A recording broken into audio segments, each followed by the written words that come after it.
అందరు నమస్కారం. ఈ వీడియో ఎవరిని కించపరచాలనే ఉద్దేశంతోనో ఎవరైనా అవమానించాలనే ఉద్దేశంతోనో చేయట్లేదు. కేవలం వాస్తవ పరిస్థితులు ప్రజలకు తెలియజెప్పాలనే ఉద్దేశంతోనే ఈ మాటలు మాట్లాడుతున్నా. అన్నమయ్య జిల్లాలో తెలుగుదేశం పార్టీ కనుమరుగైపోయింది. అన్నమయ్య జిల్లాలో ఉన్న బలిజలు లేకపోతే కాపులందరూ కూడా తెలుగుదేశం పార్టీని విడిపోతున్నారు.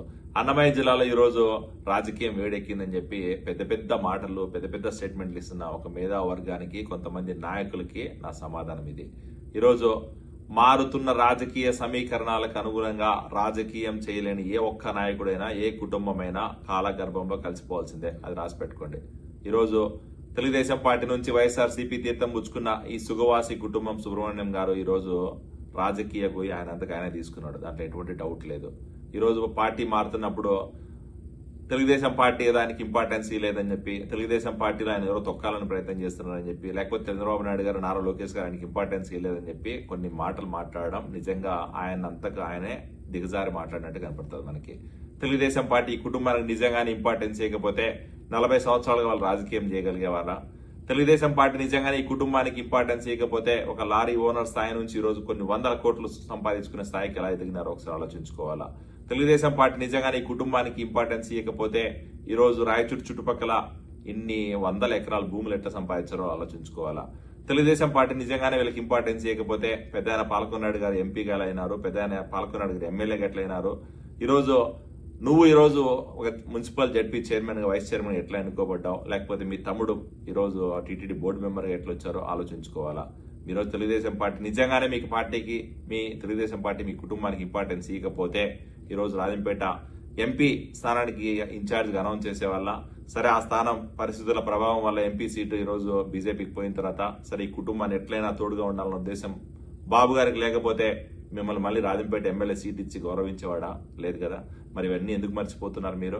ఈరోజు పెద్ద ఆయనకి ఇచ్చిన మాట నిలబెట్టుకోలేక, మీకు రాజకీయం చేయడం చేతగాక, మీరు రాజకీయంగా ఎదగడం చేతగాక, లేకపోతే కార్యకర్తలను నాయకుల్ని కలుపుకోవడం చేతగాక మీ చేతలారా మీరు ఓడిపోయి ఈ రోజు రాజంపేటలో మళ్ళీ తీసుకొచ్చి దాని పార్టీ మీద బురద జల్లని ప్రయత్నం చేస్తున్నారు. అక్కడ ఉన్న నాయకుల మీద బురద జల్లని ప్రయత్నం చేస్తున్నారంటే మీరు ఎంత దౌర్భాగ్యమైన రాజకీయాలు చేస్తున్నారో ఒకసారి ఆలోచించుకోవాలి. సుబ్రహ్మణ్యం అన్న ఈరోజు తెలుగుదేశం పార్టీలో నిజంగానే మీకు తొక్కాలని ప్రయత్నం చేసింటే ఆ రోజు రాజంపేట ఎలక్షన్ టైంలో చంద్రబాబు నాయుడు గారు పవన్ కళ్యాణ్ గారు వచ్చి ఎందుకు మీటింగ్ పెట్టాలా? నిజంగానే తెలుగుదేశం పార్టీ మీకు సపోర్ట్ చేయకూడదు అనుకుంటే యువగలం నారా లోకేష్ గారు యువగలం మీటింగ్ ఎందుకు పెట్టాలా? 4-5 గంటల సమయం ఎందుకు స్పెండ్ చేయాలా రాజంపేటలో ఒకసారి ఆలోచించుకోవాలా.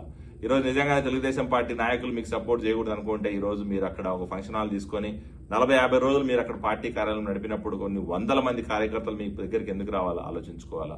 మీరు రాజంపేట ఎమ్మెల్యే టికెట్ ఇచ్చిన తర్వాత 40 రోజుల సమయం ఉంది. ఆ 40 రోజుల సమయంలో మీరేం చేశారో ఒకసారి ఆలోచించుకున్నారా? ఓడిపోయిన దానికి రీజన్స్ ఏదో ఎత్తుకున్నారా?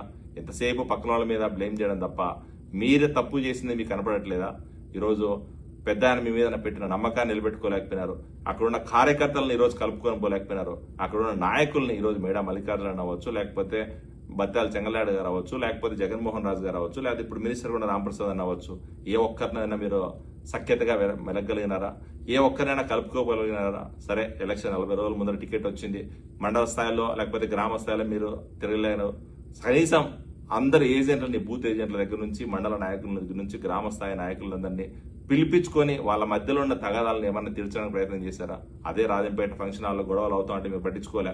వీరపల్లె సుండుపల్లె లేకపోతే రాజంపేట టౌన్ లో కార్యకర్తల మధ్య విభేదాలు ఉన్నాయంటే మీరు పట్టించుకోలే.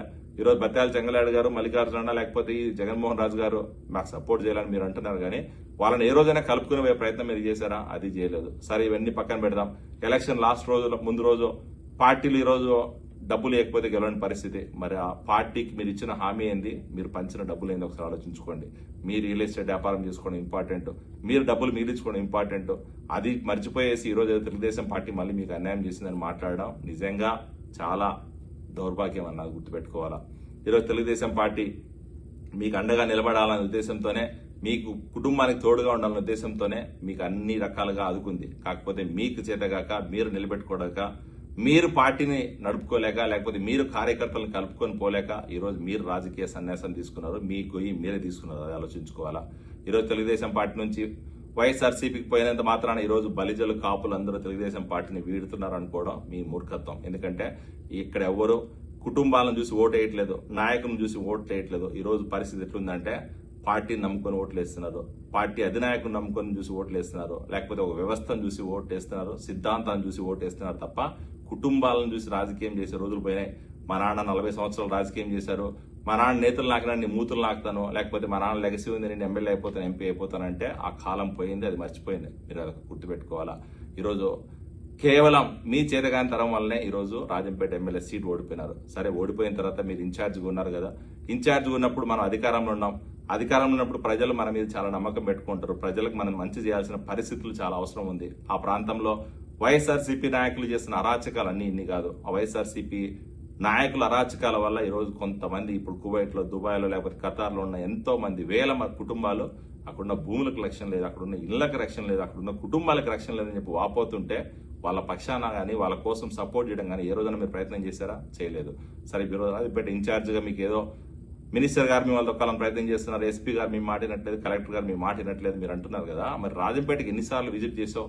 మీరు రాజంపేట ఇన్ఛార్జిగా గత సంవత్సర కాలం మీరున్నారు, సంవత్సర కాలంలో ఎన్నిసార్లు, ఎన్ని మండలాలు, ఎన్ని గ్రామాలు, ఎన్ని బూతులు మీరు తిరిగారు? ఎంతమంది కార్యకర్తల కష్టాలు నష్టాలు మీరు విన్నారు? ఎంతమంది కార్యకర్తల కోసం మీరు వాళ్ళకి వెళ్ళినారో?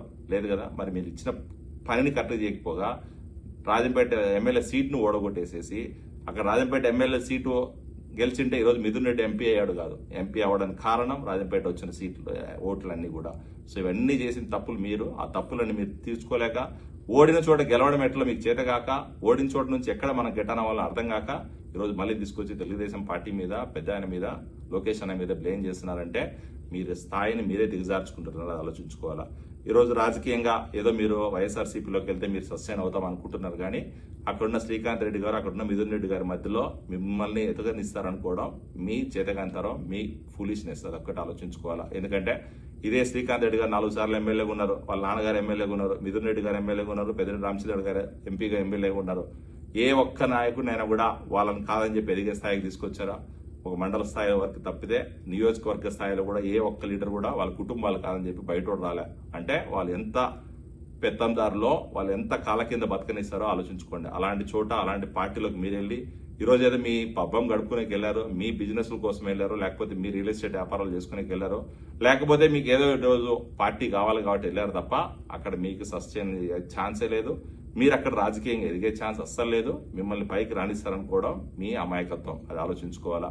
ఈరోజు తెలుగుదేశం పార్టీ మీరు వీడినంత మాత్రాన తెలుగుదేశం పార్టీ అన్నమయ్య జిల్లాలకు కనుమరుగు అవుతుంది అనుకోవడం మీ ఆలోచనకే వదిలేస్తున్నా ఇంకా. ఎందుకంటే తెలుగుదేశం పార్టీ అనేది ఒక వ్యవస్థ. తెలుగుదేశం పార్టీ అనేది 43 సంవత్సరాలుగా రాజకీయం చేస్తా ఉంది. బడుగు బలహీన వర్గాల కోసం పనిచేసింది, బీసీల కోసం పనిచేసింది, బలిజలకి లేకపోతే కాపుల కోసం ఎన్నో విప్లవాత్మకమైన మార్పులు తీసుకొచ్చిన ఘనత తెలుగుదేశం పార్టీది. ఆ పార్టీని నమ్ముకున్న కార్యకర్తలే ఈరోజు పార్టీ జెండా మోస్తారు. నాయకుడు మారినా కూడా కార్యకర్తలు మారరు. ఖచ్చితంగా 2029 ఎలక్షన్ లో మళ్ళీ ఇదే రాజంపేట నుంచి, అదే తంబోలపల్లి ఓడిపోయిన స్థానం నుంచి తెలుగుదేశం పార్టీ జెండా ఎగరేయకపోతున్నాం. అది ఖచ్చితంగా మీ కళ్ళ ముందే జరగబోతుంది. ఖచ్చితంగా రాబోయే రోజుల్లో మీ రాజకీయ సన్యాసాన్ని మీరే అనౌన్స్ చేసుకునే రోజులు కూడా వస్తాయి. రాసి పెట్టుకోండి. Thank you.